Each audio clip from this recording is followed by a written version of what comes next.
this is Sergeant Zolman at the Bloomington Army Medical Recruiting Office.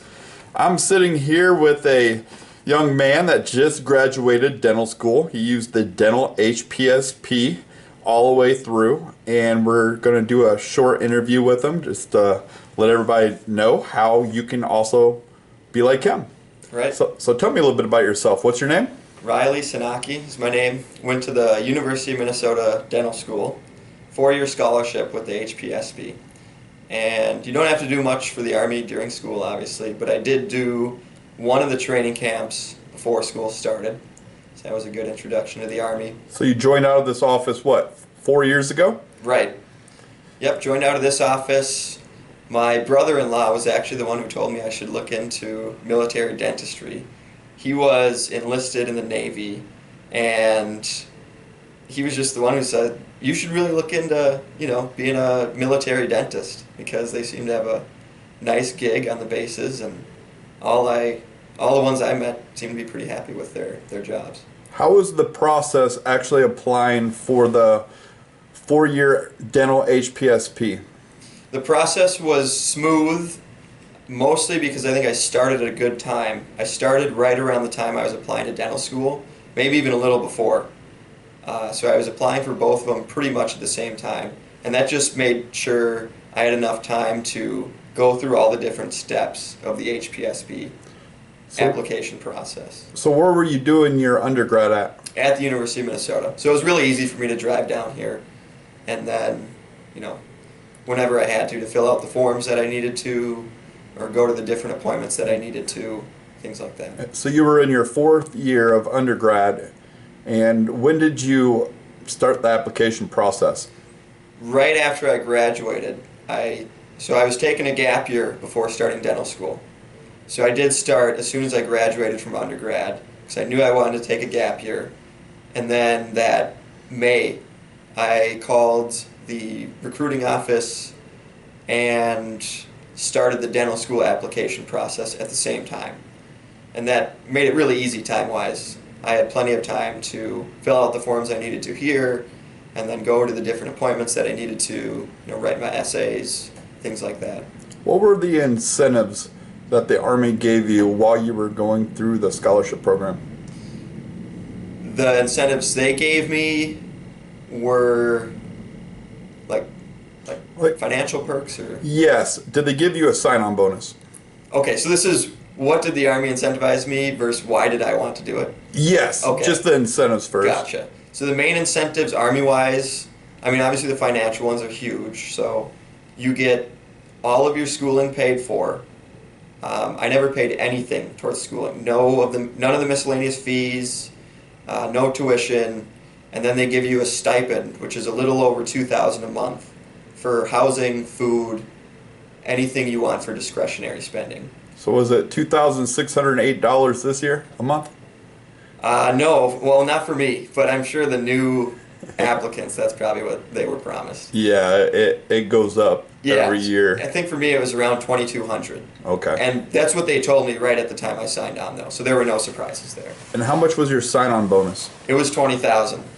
And how much of it did you actually receive after taxes? I think it was like $13,000 after taxes. So like that. Did they tax it right away when you got it? Yes, and I don't know if there's a way to change that or not, but mine was taxed right away. But at the end of the year, when you filed your taxes, did you get any more back than you normally did? I did get probably $2,000 more back than normal. Okay, so you'd say about 15 grand. Yeah. Altogether, Seems about by right. the end of the year. Yeah. And when did you receive that actual money? Probably 1 or 2 months into dental school, my first year of dental school. So did that help you get situated and some good startup money for your dorm room, any of that stuff? Yeah. It did, and luckily I didn't need too much of that anyway, but it would definitely help you. You could almost be on track for a down payment on a house if you were, depending on where you're at in life at that point. But yeah, definitely very nice to have. Did you have any problems with money while you were in? Did you have to work a second job, or could you concentrate on your schooling because the stipend and the monetary benefits was enough to help you out? Yeah, no, I never had any struggles with money. That was definitely one of the benefits How much would it, well, actually, how much did it cost your peers while It, they were taking student loans out for the completion of your dental school? it totally depends. For in-state, which is obviously a lot less expensive than out-of-state, I think most of them ended up who paid for all their schooling on their own. You know, they didn't get help from their parents or anything like that. It seemed like they were close to 300,000 living, you know, below their means reasonably, like living like a Wow. student. So you graduated and you have absolutely no student debt whatsoever. Correct. Yeah, and that's all because of the Army. Oh, that's excellent. When did you, when did they figure out where you were going to go next upon graduating dental school? So I got my orders April 16th, which is almost exactly 1 month before graduation. Some of my peers who did the 1 year of extra training, they found out in February, somewhere around there, I want to say. So that'll make a difference in when you find out. But those are kind of the rough timelines. And I heard the class before us talking to them, some of my colleagues in the dental school. They found out a little earlier. It seemed like the people who did the 1 year of extra training found out closer to January, and then the people who didn't found out closer to March. So the 4-year HPSP is for general dentistry. And if you wanted to specialize, you could actually apply for a specialization. At what point would you apply for a specialization, say if you wanted to be an oral surgeon? I think a good time, well, so I never wanted to specialize, so I'm probably not the best person to ask, but I think if you did want to specialize, a good time to reach out to the Army and try and figure out who to contact, what to get ready for the application process would probably be around the beginning of your 3rd year. And that seems to be pretty standard even for the normal residency application, the civilian residencies. Okay. Say you just want to stay as a general dentist like yourself, and there is a 1-year residency program that's considered a neutral year for the Army. And do you have to apply for it? Yeah, so you have to apply for this, but as it stands right now, if you get awarded that extra year or the option to do it, you don't have to do it. It's your choice. So you turned it down. Yeah, I turned it down, and there are definitely benefits to doing it. It's totally, you know, where you're at situation-wise. I'm engaged, and, you know, we're looking to start a family soon, so we weren't sure how that extra year of training and moving around would really factor in. We figured we'd rather just live together and, you know, spend more time together as we're starting that process. But my colleague in my class chose to do it, and he has a family too, so I mean, if you have a family, it doesn't completely rule it out. He just had a baby, and he is doing the 1 year of extra training, and I think obviously the main reasons for doing it are pretty obvious. You get extra training at a higher salary than you would for any civilian residency. So it's a 1 year AGD if you're familiar with the terms. And you get paid the same as a captain. And then it's just the one neutral year.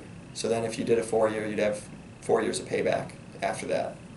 So you were commissioned as a lieutenant when you first went into dental school, and now you are getting ready to be commissioned as a captain yourself. Right. Within 2 weeks, I'll be a captain. So sooner or later. That's excellent. Yes. Now the pay that you get for captain, it's around 95,000 a year. That's right, and so that factors in everything. There's the basic captain pay, and then you have an additional healthcare bonus, special pay in the military terms.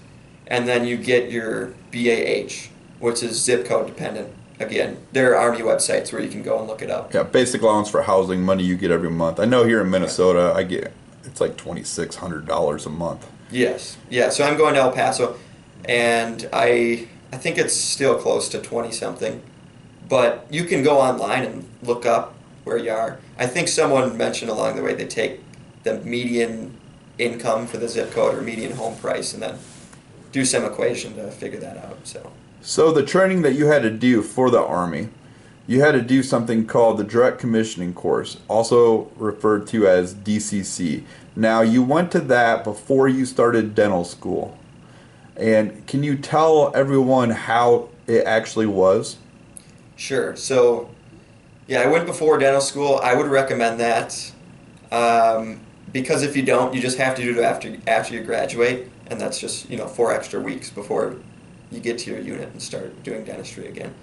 So anyway, the first week is mostly in processing, learning some really simple stuff in the classroom, how to wear the uniform, the salute, how to march, things like that. And then you get some lectures on some of the different military organizations, like the websites, things along that line. And you do have to get up early. It's kind of the introduction to military life. So you're getting up between 3:30 were the earliest wake-up times, and probably 6 a.m. were the latest.